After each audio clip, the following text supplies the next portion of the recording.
tɛnɛ ye octobre kalo tile 23 san 2023 aw bisimila Mali kunnafoni jabarani kan bamanankan kunnafoni kɛnɛ kan.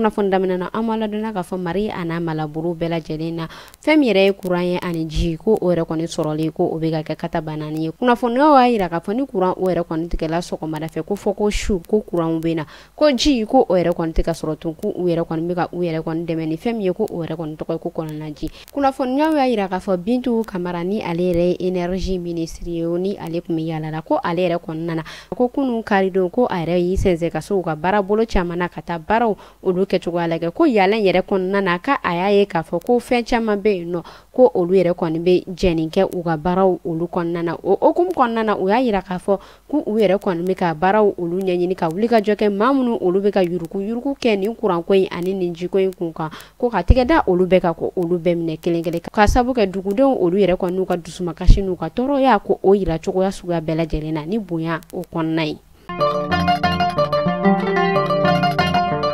Minisma ni a kun yirala k'a fɔ ale k'a ka minɛnw ko olu ta ka bɔ ba Maliba o kɔnɔna na kunnafoniyaw y'a yira k'a fɔ ko sibiri tɛmɛnen octobre kalo tile 21 san 2023 kɔnɔna na nɛgɛ kaɲɛ 10 waati kunnafoniyaw y'a yira k'a fɔ u ka convoi laban o yɛrɛ kɔni kɛla sibiri don octobre kalo tile 21 san 2023 kɔnɔna na minnu yɛrɛ ni olu yɛrɛ kɔnɔna na Tchadikaw olu ka hukumu kɔnɔna na kunnafoniyaw y'a yira k'a fɔ u yɛrɛ kɔni bɛ ka bɔ Tesaliti ko u kun da Gawo kan ko u yɛrɛ kɔni bɛ ka taa ka bɔ ba Maliba kɔnɔna. U tilala tun k'a yira k'a fɔ ko o sira kelen o yɛrɛ kɔni kan ko u yɛrɛ kɔni bɛna Tchadikaw olu yɛrɛ kɔni ka kasibili olu yɛrɛ kɔni caman ta o senfɛ. An bɛ taa kɔrɔnfɛ kibaru la kɛrɛnkɛrɛnnenya la kɔrɔnfɛ marabolo la Kidalikaw olu fɛ yen nɔ olu y'a yira k'a fɔ ko ni minisma ni ale y'a ka minɛnw ta ka bɔ u ka jamana yɛrɛ kɔni kɔnɔna na ko ni Ala ye dɔgɔkun nata ko o yirana ko olu yɛrɛ kɔni bɛna ɲɛnajɛ kɛ ɲɛnajɛ min ni u bɛna kɛ ni fanga tigilamɔgɔw ye.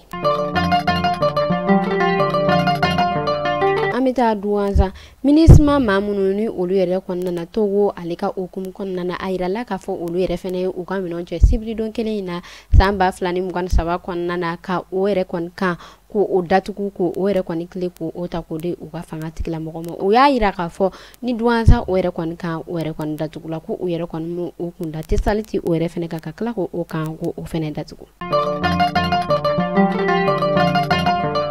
An bɛ taa Tombouctou kunnafoniyaw y'a yira k'a fɔ banbagaciw olu yɛrɛ kɔni ye pinasi 4 ko o yɛrɛ kɔni don Tombouctoukaw fɛ yen nɔ ka ɲɛsin Mopti yan fan fɛ kɛrɛnkɛrɛnnenya la Archibi u y'a yira k'a fɔ ko ɲɔbɔrɔ 441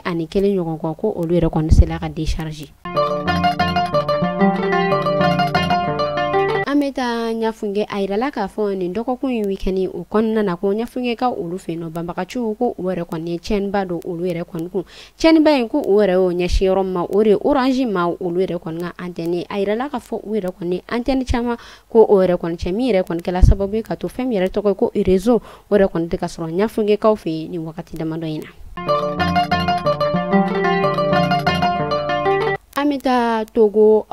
taa Togo Lomé octobre kalo tile 22 san 2023 kɔnɔna na kunnafoniyaw y'a yira k'a fɔ olu yɛrɛ kɔni forum kɛ forum min ni ale yɛrɛ kɔni sigilen don k'a tɔgɔ ta k'a di bɛn ani lakana o sabatili ma a yirala k'a fɔ nin tile fila forum in na u yɛrɛ kɔni lasigili caman kɛ lasigili minnu yɛrɛ kɔni kɛnɛ kan ni a yirala k'a fɔ fɛn min yɛrɛ ONU ale ka maaw kun bɛ yen nɔ ani CEDEAO a yirala k'a fɔ Burkinakaw olu yɛrɛ kɔni madame Olivia ko o bila ka taa olu représenter Burkina kɔkandenw olu yɛrɛ kɔni ka ministre ni ale bɛ wele ko Wurumba olu caman kun bɛ kɛnɛ in kan nin kɛnɛ kelen kan a yirala k'a fɔ Mamadi Touba ale kun bɛ yen nɔ ni ale kun ye Niger ka lasigiden ye a yirala k'a fɔ ko kɛnɛ in kan ale yɛrɛ kɔni ma sira ale ma kaba ko ale yɛrɛ kɔni tiɲɛ fɔ ko ɲɛsin CEDEAO o ma ko ka sabu kɛ depuis olu ka fanga tigilamɔgɔ camancɛ fanga ta juillet kalo tile 26 kɔnɔna na ko kana se sisan ma ko CEDEAO ko o yɛrɛ kɔni tɛ ka ɲɛkilenni kɛ ko ka ɲɛsin olu ka maaw ma. Kunnafoni kuncɛla an bɛ taa Gaza a yirala k'a fɔ bɔlɔlɔsiraw sanfɛ ko bombardement ko o yɛrɛ kɔni nɔ dɔw o bɛ ka ye Gaza fan dɔw la an bɛ Ala deli halisa Ala ka jamana ninnu suma.